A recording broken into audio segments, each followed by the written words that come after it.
말씀에서 한번 기도하겠습니다.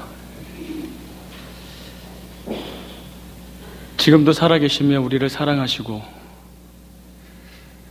우리와 함께 하시며 우리의 찬양을 받으시기에 합당하신 하나님을 오늘 예배 가운데 높여드리기를 원합니다. 하나님, 말씀을 전하기 전에 간절히 기도하옵는 것은 종은 감추어 주시고 오직 하나님께서 말씀 대신 하나님께서 이 자리에 서셔서 말씀하여 주시기를 소원하는 것입니다. 하나님, 살아계신 줄 믿습니다. 말씀으로 천지를 창조하셨듯이 오늘 이 시간에도 말씀으로 우리의 영혼을 새롭게 하실 줄 믿습니다. 우리 모두가 그 하나님의 말씀 앞에 서오니 친히 우리에게 하나님 당신의 음성을 들려주시옵소서. 감사드리며 우리 주 예수 그리스도의 이름으로 기도드립니다. 오늘은 고난주간이 시작되는 종려주일입니다. 옆에 장식도 그래서 이렇게 종려주일답게 이렇게 잘 되어 있습니다. 종려주일은 예수 그리스도께서 마지막 사역을 이제 하시러 예루살렘에 입성하시는 그날을 기념하여서 드리는 예배이고 주일입니다. 저는 예수 그리스도께서 지금도 살아계신 줄 믿습니다. 울먹거린 거 아니고요. 지금 목이 막힌 겁니다. 네.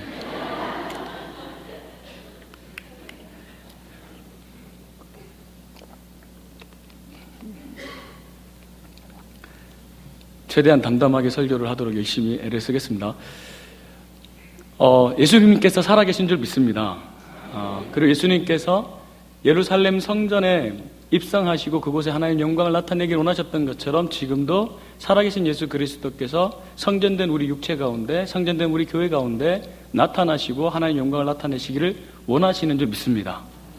그리고 그날을 기념하는 이 종려주일에 특별히 우리가 호산나 호산나 외치면서 우리 주 예수 그리스도만이 우리의 구원자이십니다. 나의 왕이십니다. 이제 나를 구원하시옵소서라고 찬양하며 경배하는 그런 예배가 되기를 소원합니다. 할렐루야.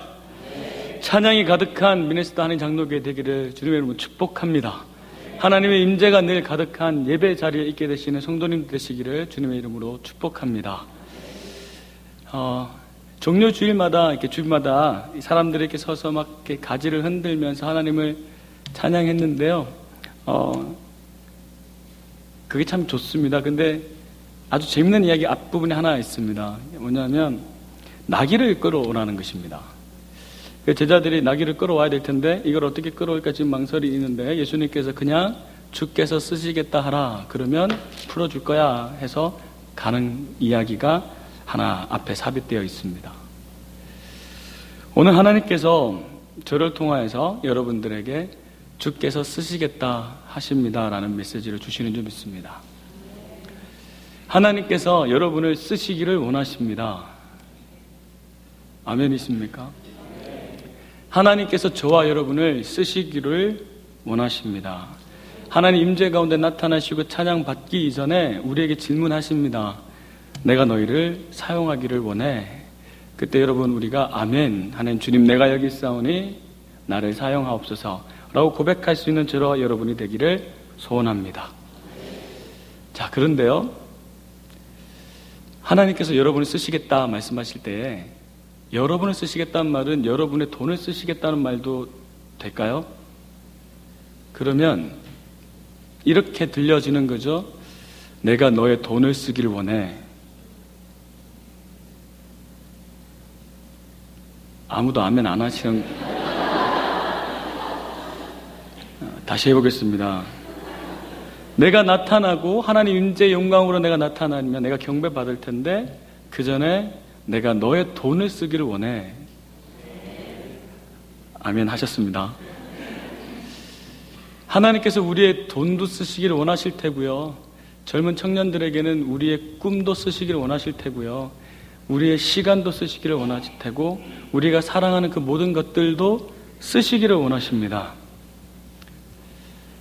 그 질문 앞에도 아멘, 주님 내가 여기 있사오니 나를 사용하옵소서라고 고백할 수 있는 저와 여러분 되기를 소원합니다.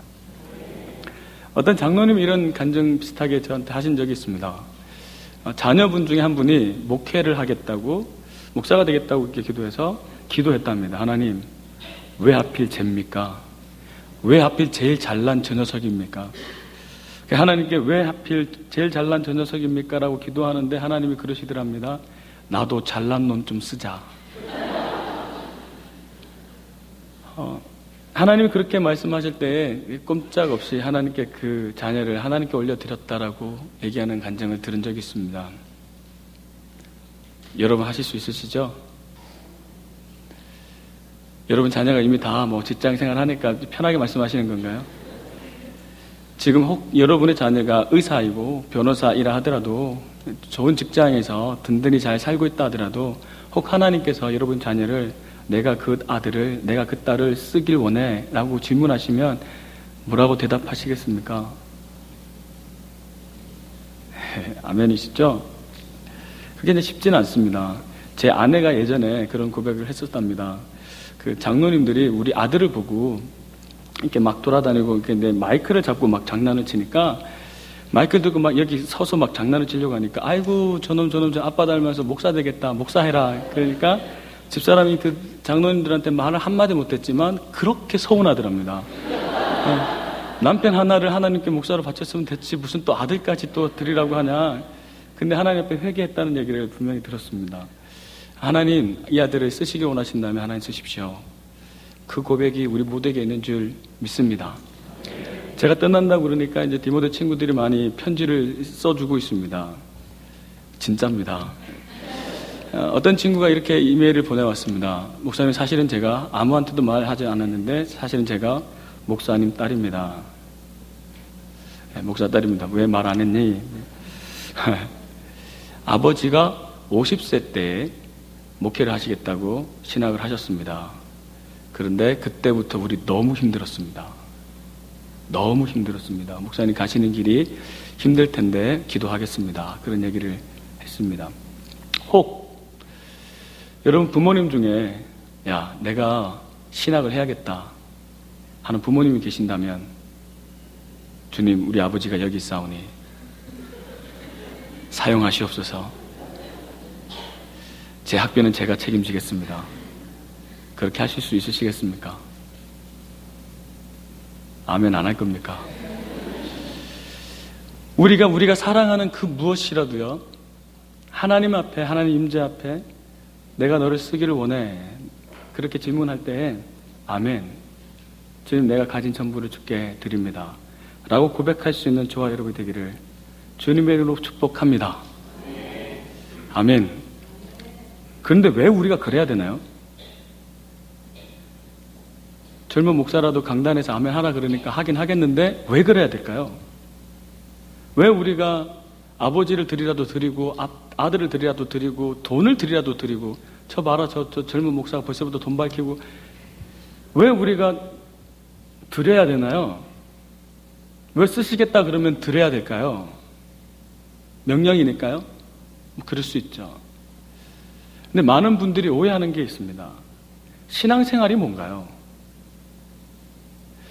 구원받음이 뭔가요?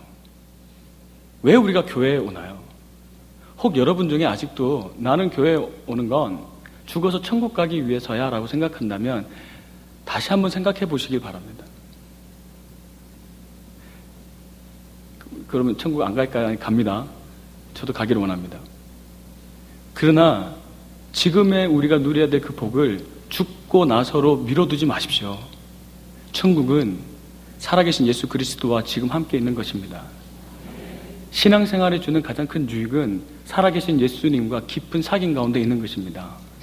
영생은 유일하신 참 하나님과 그의 보내신 자 예수 그리스도를 아는 것입니다. 아는 것은 야다입니다. 부부 사이에서 누리는 친밀한 사귐입니다. 지금 그것을 누릴 수 있습니다. 깊은 사귐의 자리에 살아계신 하나님과 살아계신 예수 그리스도와 우리가 깊은 사귐의 자리로 나아갈 수 있습니다. 그분의 음성을 듣고 그분의 만지심을 경험하고 그분의 위로를 경험할 수 있습니다. 그것이 우리 신앙의 본질입니다. 그것을 더 깊이 누리기를 원하기 때문에 우리는 우리의 가진 모든 것을 기꺼이 드릴 수 있게 되는 것이죠. 제가 이제 시카고로 가게 됐는데요. 그 전에 이제 선을 보러 설교하러 갔었습니다. 그러다 이제 내친 김에 휴가도 내고 여행도 잘 다녀왔는데 갔다 오면서 시카고에서 차를 타고 돌아오는 길에 큰딸이랑 이런저런 얘기를 하게 됐습니다. 근데 이제 저희가 돈이 조금 부족해서 큰딸한테 돈을 좀 빌렸습니다. 여행은 갔는데 얼마나 빌렸냐면 400불이 넘게 빌렸습니다. 캐시로는 제일 부자입니다. 그 친구가. 그리고 이제 제가 아빠가 꼭 준다. 엄마도 꼭 줄 거야. 그랬더니 얘가 여행 갔다 와서 너무 좋았는지 이렇게 얘기했습니다. 안 줘도 돼. 엄마, 아빠 안 줘도 돼. 우리를 위해서 해준 게 얼만데 괜찮아. 이런 얘기를 했습니다. 그런 얘기를 하다가 이런 얘기를 했습니다. 또 아빠가 시카고로 만약에 가게 되면 하나님이 가라고 하시니까 어디든 가야 될 텐데 12살입니다. 괜찮죠? 가야 될 텐데 그런데 아파트에 살게 되면 싫어. 가난하게 살게 되면 싫어. 이렇게 얘기하더라고요. 그래서 제가 그랬습니다. 나도 싫어. 나도 가난하게 사는 건 싫어. 좋지는 않아. 그런데 가난하게 살 수도 있어. 근데 아빠는 가난하게 살아도 괜찮다고 생각해. 근데 저 가난하지 않습니다. 우리 딸이 이제 얘기하더라고요. 왜 그래? 근데 제가 딸한테 그랬죠. 너 돈 좋아해, 안 좋아해? 나 돈 좋아하지. 근데 왜 아빠한테 400불 그냥 줬어? 그거 거짓말이야? 아니야, 진짜야. 그러면서 조금의 망설임 없이 이렇게 얘기했습니다. 사랑하니까. 그래서 제가 제 딸에게 그렇게 얘기해 줬습니다. 네가 아빠를 사랑하니까 400불 아깝지 않게 나눠주는 것처럼 우리가 하나님을 사랑하면 조금 가난해도 괜찮아. 그리고 내가 믿는 건 하나님 우리를 가난하게 하지 않으실 거야. 이때 아멘 해주셔야 합니다. 근데 우리 딸이 이렇게 또 얘기했습니다. 아빠, 나도 하나님 그렇게 해주실 걸 믿어. 근데 생각해보면 하나님이 내가 시카고를 갈 때, 우리가 시카고 갈 때 서프라이즈 해주실 것 같아. 꽤 수준이 괜찮죠? 서프라이즈 해줄 것 같아. 그런데 생각해보면 하나님이 서프라이즈 해줄 것, 그거를 사랑하는지 하나님을 사랑하는지 내가 잘 모르겠어. 얘 봐라. 그래. 그리고 나서는 이렇게 얘기하더라고요. 한참 있다가 이런저런 얘기하다가 아빠, 그런데 내가 이때까지 하나님을 사랑한 게 아니라 하나님이 뭔가 주시는 걸 서프라이즈 해줄 걸 사랑했으면 그때는 어떻게 해야 돼? 그때 그랬습니다. 야, 너 수준이 괜찮다. 근데 하나님께 기도하면 돼.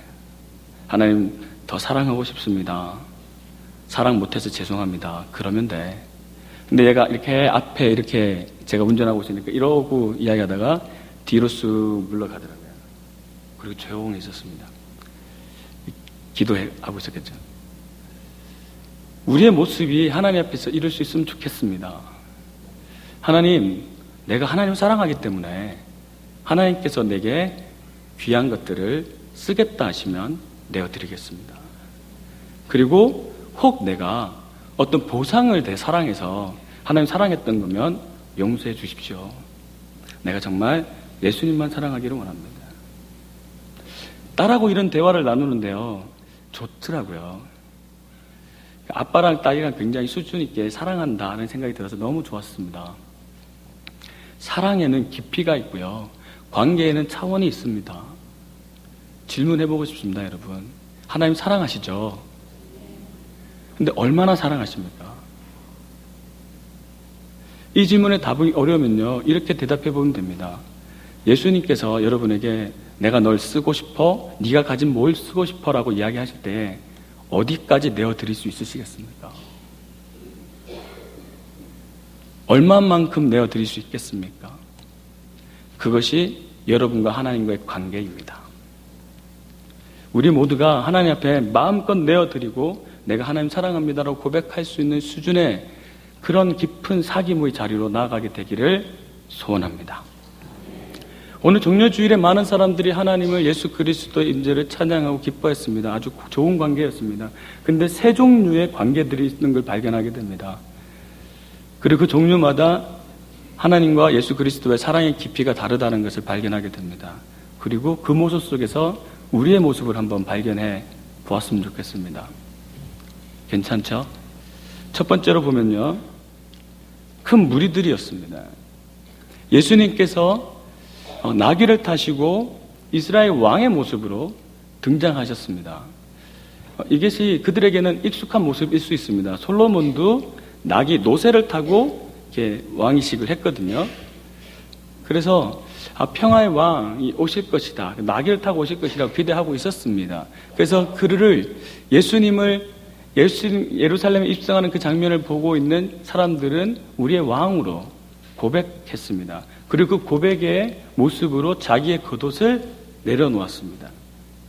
그 당시 왕의 즉위식의 모습입니다. 그리고 종려나무 가지를 이렇게 내려놓았습니다. 그 고백은 당신의 우리의 왕이십니다. 그러면서 외쳤습니다. 다윗의 왕국을 건설하실 이여 호산나, 호산나 외쳤습니다. 근데 호산나란 뜻은 이제 우리를 구원하옵소서란 뜻입니다. 당신이 진짜 우리의 왕이고 당신이 진짜 이제 우리를 구원할 수 있습니다라는 고백이죠. 물론 이것이 히브리어에서 온 아람의 차용한 어이긴 하지만, 그래서 언어가 왕께 만세, 하나님 우리를 도우십니다라는 의미보다 왕께 만세라는 표현으로 많이 사용된 게 사실이지만, 분명히 그들의 고백 가운데 이스라엘 왕으로 오신 예수 그리스도에 대한 고백이 분명히 있었습니다. 그리고 춤추고 경배하였을 것입니다. 자, 이 정도 수준의 관계 어떨까요? 예수님의 임재 앞에서 사람들의 눈치 보지 않고요, 박수 칠 수 있고 때로는 일어설 수 있고 외칠 수 있고 하나님만이 나의 삶의 주인이십니다, 당신이 나의 구원자이십니다 라고 고백할 수 있는 수준 괜찮죠? 예수님이 사랑하셨을까요? 대답 안 하실 거죠? 예수님이 사랑하신 줄 믿습니다. 예수님은 찬양을 기뻐 받으십니다. 저는 우리 성가대가 너무 좋습니다. 예전에도 좋았지만 지금이 더 좋습니다. 예, 진짜입니다. 그래서 많이 그리울 겁니다. 제가 그 시카고에서 교회를 갔다 왔잖아요. 제가 제일 어린데요. 성가대가 있긴 하거든요. 근데 일러주지 마십시오. 못 들어줄 것 같았습니다. 그렇지만 하나님 찬양을 받으실 텐데, 우리 교회 성가대 너무 좋습니다.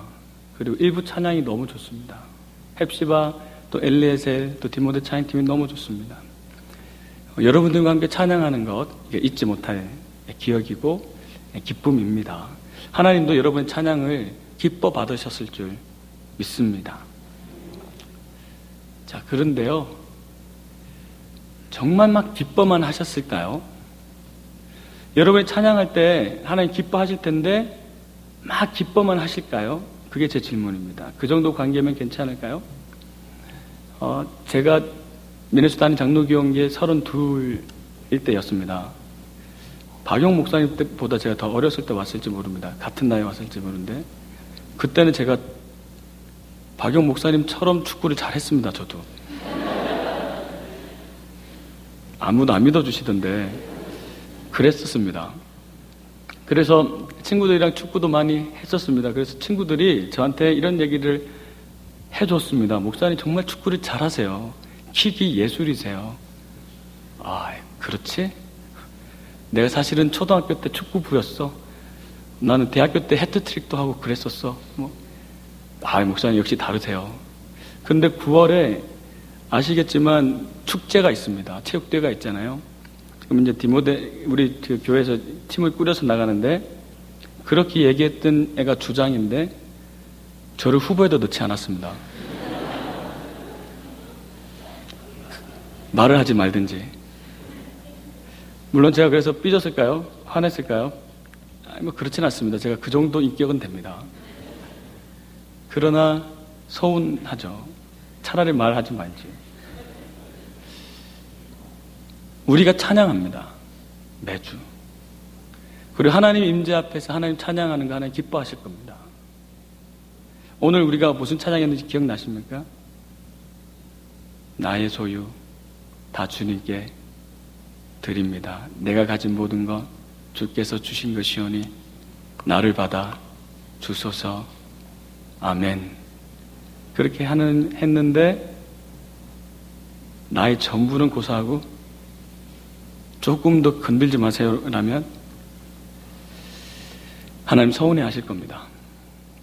그래서 우리의 찬양할 때 우리가 우리 자신들 좀 돌아보면 좋겠습니다. 오늘 본문에 있는 이 사람들도 마찬가지였던 것 같습니다. 종려나무 가지를 흔들고 당신이 우리의 왕이라고 고백했던 이들이 불과 며칠이 지나서 뭐라고 외쳤습니까? 십자가에 못 박으라. 십자가에 못 박으라. 십자가에 못 박게 하소서. 왜 그랬을까요? 찬양하기도 하고 예수님을 왕이라고 고백하기도 하고 뭔가 종교적인 열심이 분명히 있었던 사람이고 하나님을 찬양하기에 다른 사람 눈치 보지 않는 그런 수준의 사람들이었는데 왜 변했을까요? 일단 그 이유는 나중에 생각해 보고요. 우리도 그럴 수 있을까요? 우리도 그럴 수 있는 거 예수님은 혹시 아실까요? 내 옆에 지금 같이 찬양한 사람은 몰라도 예수님은 아실까요? 그리고 내 옆에 있는 사람은 와 찬양 잘한다 은혜가 돼 라고 하지만 예수님이 기뻐하시겠지만 서운해 하실 수도 있으실까요? 그 관계면 괜찮으시겠습니까? 그러지 않았으면 참 좋겠습니다. 저도 그러지 않기를 소원합니다. 가만히 생각해 보면 그 무리들, 호산나 외쳤던 그들 무리들과 예수님의 관계는 마치 해결사와 의뢰인의 관계였을 수 있습니다. 우리가 지금 로마의 지배 아래 있습니다. 우리가 지금 사는 게 너무 힘듭니다. 내가 들어보니 당신은 죽음에서도 사람을 일으켰던 사람이고 내가 보니까 당신은 능력이 있는 사람인데 우리를 구원하소서. 해결사 되어 주십시오. 내 문제를 좀 해결해 주십시오라고 변호인을 초청하듯이 그리고 그 변호인 앞에 변호사 앞에 겸손히 당신만이 내 문제를 해결할 수 있다고 제발 좀 이 사건을 맡아달라고 겸손히 찬양하고 칭찬하고 부탁하듯이 혹 우리가 매주 드린 예배 가운데서 하나님과의 관계보다는 해결해 주십시오. 당신은 그런 능력이 있지 않습니까? 그리고 적당한 내 겉옷을 내어드리는 처럼 적당히 헌금하고 적당히 우리의 마음을 드리고 적당히 하나님을 높여드리는 수준의 하나님과의 관계를 맺고 있지는 않으십니까? 만약에 그렇다면 예수님은 분명 이들을 사랑하셨을 것입니다. 그리고 이들이 배신할 것도 알았을 것입니다만 이들을 끝까지 사랑하시고 이들을 위하여 기꺼이 목숨을 내어주셨습니다. 그것처럼 혹 여전히 우리가 그 정도 수준의 하나님과의 관계라 하더라도 제가 확실히 믿기는 예수님 여러분 사랑하실 것입니다. 여러분 사랑하십니다. 그러나 더 깊은 관계로 나아오기를 초청하실 것입니다. 두 번째 사람들은 누구입니까? 죄송합니다. 목이 너무 마른.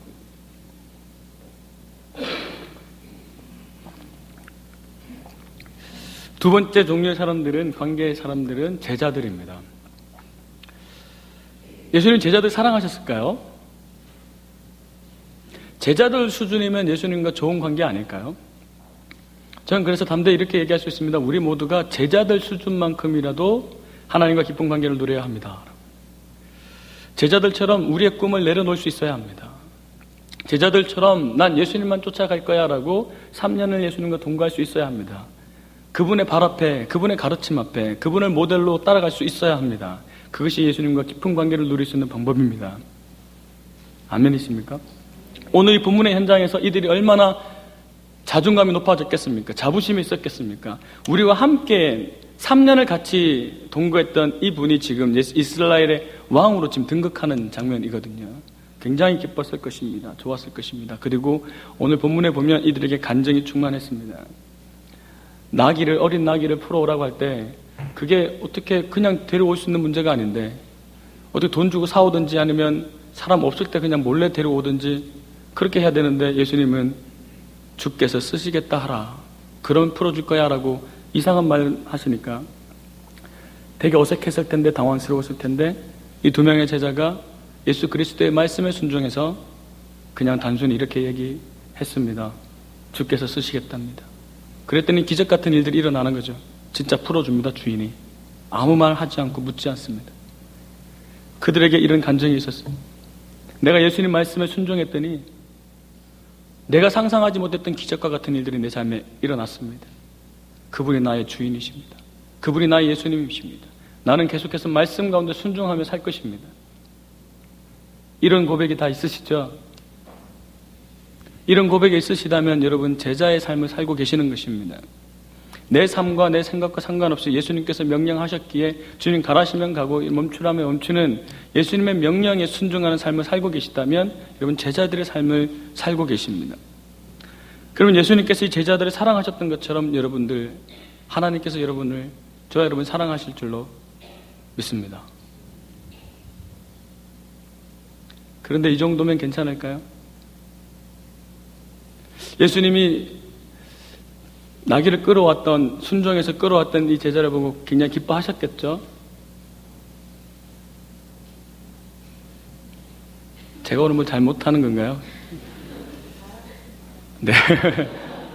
복이 있을지어다. 네. 제자들을 기뻐하셨을 겁니다. 이렇게 데려왔을 때. 그러나 한편으로 서운했을 겁니다. 왜 서운했을까요? 아셨거든요. 곧 배신할 거를, 곧 부인할 것을. 예수님이 제자된 우리의 삶을 기뻐하실까요? 기뻐하십니다. 저는 확신합니다. 그러나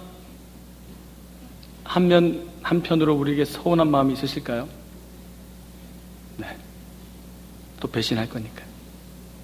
그게 저와 여러분의 모습 아니겠습니까? 자, 왜 제자들은 그랬을까요?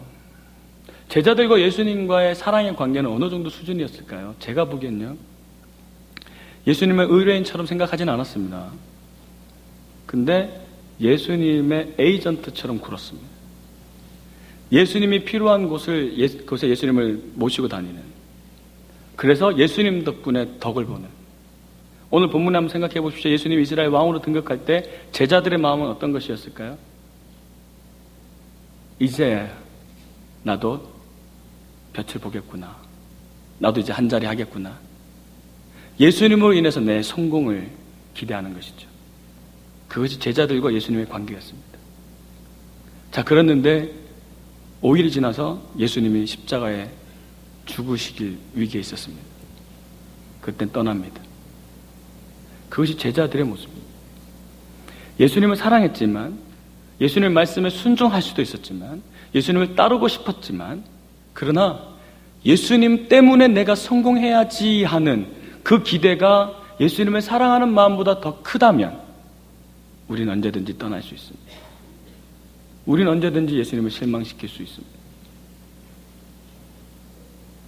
예수님을 가장 사랑했던 지금의 존재는 누굴까요?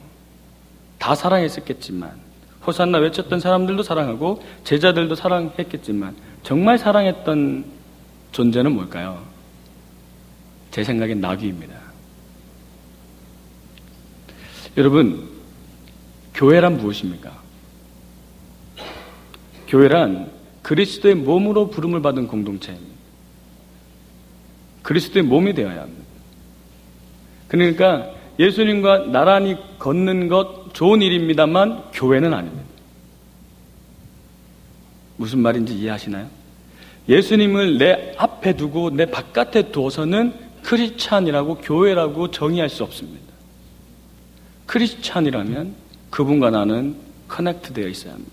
한 몸이어야 합니다. 교회는 예수 그리스도의 몸이기 때문에 그렇습니다. 제자들은 예수님을 쫓아다녔습니다만 나란히 걸어서 그분의 영광을 함께 나눌 수도 있었지만 한 몸은 아니었습니다. 이 당시는. 그런데 지금 우리는 예수님께서 우리를 교회로 부르십니다. 그리스도의 몸으로 부르십니다. 그 말은 예수님과 붙어 있어야 합니다. 그 모습을 갖춘 사람, 존재, 나귀였습니다. 그래서 여러분과 제가 나귀의 수준의 하나님과의 깊은 사귐이 있었으면 좋겠습니다. 그분을 업고 어디든 갈 수 있고, 그분을 업고 나는 감춰지고 그분만 나타나는 삶을 살아내는 나귀의 인생이에요. 호산나 외치진 않지만, 그래서 언제든지 도망가지도 않을, 예수님의 제자처럼 굴면서 예수님 순종하긴 하지만 언제든지 내 계산 차려내는 그런 제자가 아니라 예수님과 한 몸이 돼서 그저 예수님이 드러나게 하시는 나귀의 삶을 살게 되기를 소원합니다. 저를 위해서 그렇게 기도해 주셨으면 좋겠습니다. 생각해보면 어쩌면 목회자들이 제자들의 삶을 살 수 있습니다. 그러니까 좋은 삶이죠. 근데 제자들처럼 예수님 때문에 성공하고 싶어하는 욕심이 생길 수 있습니다. 예수님의 영광을 등에 업고 나도 꽤 근사한 삶을 살아봐야지 하는 욕심이 생길 수 있습니다. 있겠더라고요. 저를 위해서 꼭 기도해 주셨으면 좋겠습니다. 그런 소원이 있습니다. 내가 설교할 때마다 강단의 자리에 설 때마다 강성훈 목사라는 사람이 드러나는 것이 아니라 내가 업고 있는 나와 함께 하시는 예수 그리스도가 나타나는 그 꿈입니다. 그래서 제 이야기가 들려지는 것이 아니라 나와 함께 하시는 예수 그리스도의 말씀이 들려지는 것입니다. 그런 꿈을 같이 나눠지면 안 될까요? 제가 일부에 이 설교를 했지 않겠습니까? 많은 분들이 이렇게 인사해 주셨습니다. 꼭 낙이 되십시오. 그래서 아멘 했습니다만 3부 예배 때는 제가 조금 물고 늘어지려고 합니다. 같이 하면 안 될까요? 우리의 삶 전부를 다해서 나를 사랑하신 예수 그리스도께서 나타나시면 좋지 않겠습니까? 그러려면 우리가 정말 나귀가 되어야 합니다. 나귀는 볼품이 없습니다. 그래서 예수님하고 같이 가면 나귀가 보이지가 않습니다. 그냥 예수님만 보일 수밖에 없습니다. 우리가 그런 인생을 한번 살아보면 어떨까요? 내가 사람들이 보기에 우리가 사람들이 보기에 칭찬받을 만한 존경받을 만한 그 어떠한 모습도 없다 하더라도 오직 내 삶 가운데 나를 통해서 하나님의 임재가 드러나고 하나님의 음성이 나타나고 하나님의 영광이 드러난다면 그것으로 감사하고 만족하는 삶을 한번 살아보면 어떨까요? 그러면 예수님과 정말 친밀한 사귐을 누릴 수 있지 않을까요? 저는 그랬으면 참 좋겠습니다. 제가 이제 떠난다고 하니까 제가 요즘 제일 많이 하고 있는 게 있습니다. 그게 뭐냐면 사진 찍는 겁니다. 같이 사진 찍자고. 그래서 좀 참 좋습니다. 이게 사진 나란히 찍고 하는데 재밌는 사진들을 요즘 찍습니다. 혹시 몰아주기라는 사진 아십니까? 잘 모르시죠? 몰아주기 사진은 뭐냐면 주인공 한 사람만 말짱히 웃습니다. 그리고 주변에 있는 모든 사람들은 얼굴을 찌그러뜨립니다. 이렇게. 일부러 못생기게 만듭니다.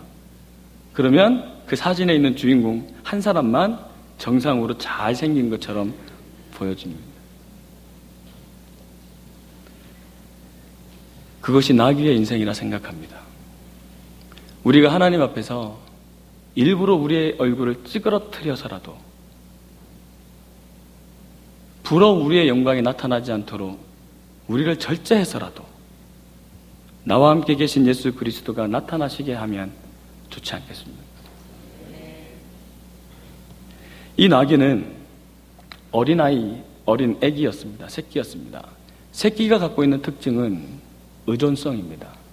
하나님께서 천국은 어린아이와 같지 않으면 갈 수 없다라고 말씀하셨는데 거기에서 어른과 어린의 가장 큰 차이는 저는 의존성이라고 생각합니다.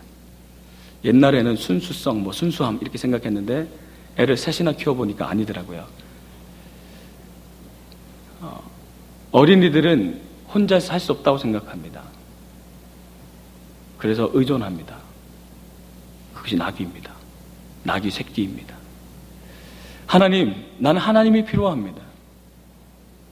내가 일부러 내가 하는 게 아니라 하나님이 하시는 거야라고 입바름으로 하는 것이 아니라 정말 하나님이 필요합니다. 그래서 내 삶 가운데 정말 하나님이 나타나셔야 합니다. 그것이 새끼 나귀의 삶입니다. 그럴 때 그냥 포장하는 하나님의 영광이 아니라 참 하나님의 영광이 나타날 수밖에 없습니다. 많은 분들이 디모데 사역을 칭찬해 주셨습니다. 참 감사합니다. 근데 여러분 모르시는 게 하나 있습니다. 정말 저랑 상관없이 된 일입니다. 이때까지 침묵하고 있어서 용서를 구합니다. 많은 분들이 강 목사 참 와서 사역을 잘해줘서 디모데가 부흥해서 너무 감사해. 그럴 때마다 아닌데 어떻게 얘기해야 되나. 오늘에 빌어서 진실을 밝힙니다. 저는 그냥 그 기적 가운데 있었습니다. 청년들이 그냥 몰려오는 기적을 보았습니다. 청년들이 와서 설교를 듣고 인생이 바뀌는 걸 봤습니다. 눈빛이 달라지는 걸 봤습니다. 그리고 헌신하는 걸 봤습니다. 제가 할 수 있는 일은 아니었습니다. 하나님이 하셨습니다. 이건 제 정말 고백입니다. 디모데들에겐 수십 번, 수천 번 했던 건정입니다. 그것이 전 나에게 삶이었다고 생각합니다. 앞으로도 그렇게 살기를 원합니다. 하나님, 제가 하나님만 의존하고 살겠습니다. 그래서 하나님만 나타나 주십시오. 세 번째로 보니까 이 나귀가요, 다른 사람이 아직 한 번도 타지 않은 나귀입니다. 구별됐습니다. 하나님이 쓰시도록 구별되어 있습니다. 우리가 하나님께 하나님의 영광을 드러내는, 하나님께 쓰임받는, 하나님 날 쓰십시오, 그렇게 할 때요, 우리는 반드시 구별되어야 합니다. 순결해야 합니다. 일부의 청년들에게 그런 얘기를 했는데, 아내를 위해서 남자가 순결을 지켜내는 건 고상한 고리타분한 뭔가가 아닙니다. 그냥 율법의 명령만도 아닙니다. 그것은 내가 사랑하는 아내를 위한 최고의 선물입니다. 자매들도 마찬가지입니다. 사랑하는 한 남자를 위해서 나의 순결을 지켜내는 건 그 남자를 위한 최고의 선물, 최고의 가치입니다. 아멘입니다. 하나님 앞에서 우리도 마찬가지입니다. 세상이 우리를, 여러분을 얼마든지 사용하실 수 있을 겁니다. 여러분, 이렇게 말씀 죄송하지만 똑똑하시잖아요. 정말 훌륭하시잖아요. 세상이 얼마든지 여러분을 콜할 겁니다. 얼마든지 여러분이 세상에 나가서 당당하게 여러분의 이름을 떨칠 수도 있을 겁니다. 그런데 나는 하나님 위해 살 거야 라고 여러분의 삶을 좀 구별해 보면 어떨까요? 그러면 하나님과 여러분의 사귐의 수준이 다를 겁니다. 아멘이십니까? 제가 이렇게 수련회, 어떤 교회 청년부 수련회 가서 이렇게 질문한 적이 있습니다. 천국은 뭐 하는 데인지 아냐? 뭐 이런저런 얘기하길래, 야, 천국은 예수님 계신 곳이야. 근데 예수님이랑 그곳에서 계속 사귀는 곳이 천국일 텐데, 너 이곳에서 예수님이랑 친해? 아니요. 너 예수님이 너랑 계속 24시간 있다 그러면 불편하지 않겠어? 불편할 것 같아요. 수련회 끝나고 계속 예수님이 너 쫓아다닐 것 같으면 너 불편하겠어? 좀 그만하자고 그럴 것 같아. 그만하자고 할 것 같아요. 근데 천국에 가면 계속 그거 해야 되는데 너 천국 갈 수 있겠어? 생각해 볼 것 같아요. 정직하게 얘기해줘서 너무 감사했습니다. 여러분, 제가 또 질문해 보고 싶습니다.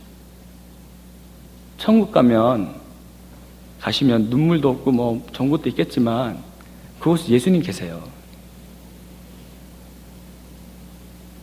예수님이랑 영원히 같이 괜찮으시겠어요? 어색하지 않으시겠어요? 이 땅에서 한 번도 예수님과 어떤 깊은 사귐을 한 적이 없는데 천국 가서 괜찮으시겠어요? 제가 떠날 때가 되니까 떠나면서 이제 친구들 많이 만나는데, 저랑 깊은 사귐 가운데 있었던 친구도 있고요, 그냥 한 번씩 만난 친구들이 있습니다. 근데 한 번씩 이렇게 만난 친구들은 뭐 저하고 할 얘기 그렇게 없겠죠. 그리고 시카고 오겠다는 말도 잘 못합니다. 근데 깊은 사귐에 있는 친구들은 할 이야기가 너무 많았습니다. 그리고 시카고 반드시 오겠다 그러고. 인간관계도 그렇죠. 예수님이랑 여러분은 어떤 관계십니까? 여러분이 갖고 있는 모든 것을 다 내어줄 만큼 그런 깊은 관계를 누렸었기에 천국에 가면 너무 신나고 깊은 사귐의 자리로 나아갈 수 있는, 그야말로 천국의 삶을 살 수 있는 그런 친밀함을 누리고 계시죠. 하나님은 우리가 아낌없이 주시기를 원합니다. 왜냐하면 예수님이 이미 주셨기 때문에. 주께서 여러분 쓰시기를 원하십니다. 그 물음 앞에 여러분 뭐라고 대답하시겠습니까? 전 됐거든요. 이렇게 말하지 않는 여러분 되셨으면 좋겠습니다. 그리고 이 정도면 충분하지 않습니까? 세상에 누가 자기 전부를 다 내어서 누군가를 사랑하는 게 어디 있습니까? 낙이 좋은 말이지만 자기는 다 그냥 허드렛 일하고 예수님만 높아지는 그런 삶을 꿈꾸는 사람이 도대체 어디 있습니까? 그런 사랑이라는 게 어디 있습니까? 라고 말씀하실지 모르겠습니다. 사람들 사이에도 있습니다. 그렇지만 여러분의 부모님이 여러분 그렇게 사랑하지 않으셨습니다.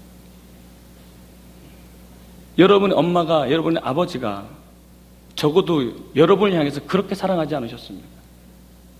자신이 쓰시고 싶었던 것들 다 참으면서 여러분들이 뒷바라지하고 여러분들이 영광, 자기가 받은 박사학위도 아닌데 자기가 받은 것처럼 그렇게 기뻐해 주지 않았습니까? 인간 사이에도 그 정도 사랑은 있습니다. 부모 자식이니까 그렇다고요? 조금 쑥스럽지만 아내하고 저하고도 그런 사이인 것 같은데요. 저는 아내가 참 좋습니다. 자기 직장이 있지만 남편이 가니까 따라오는 거죠. 그리고 여기 계속 있자고 하니까 있는 거죠. 연애할 때도 그랬습니다. 내가 목회하겠다니까 학교를 갔는데 괜찮다고 따라왔습니다. 그냥 인간의 남편도요, 남자친구도 그렇게 해주면 지키고 싶습니다. 사랑하고 싶습니다. 어떻게든 행복하게 해주고 싶습니다. 그게 남녀 간의 사랑도 그렇습니다. 근데 우리가 하나님 앞에서 단 한 번만이라도요, 단 한 번만이라도 하나님 가시니까 저 갈게요. 단 한 번만이라도 하나님 원하시면 나 이거 드릴게요. 단 한 번만이라도 천국에 가서 하나님, 제가 그때는 그랬잖아요. 그렇게 할 수 있어서 너무 좋았어요. 하나님 정말 사랑합니다. 그렇게 말할 수 있는 간증과 추억이 있게 되기를 주님의 이름으로 축복합니다. 하나님은 저와 여러분들이 깊은 사귐 가운데, 하나님과 깊은 사귐 가운데 있게 되기를 소원하십니다. 그리고 그 깊은 사귐 가운데 초대를 이렇게 하십니다. 내가 너를 쓰기를 원해. 기도하겠습니다.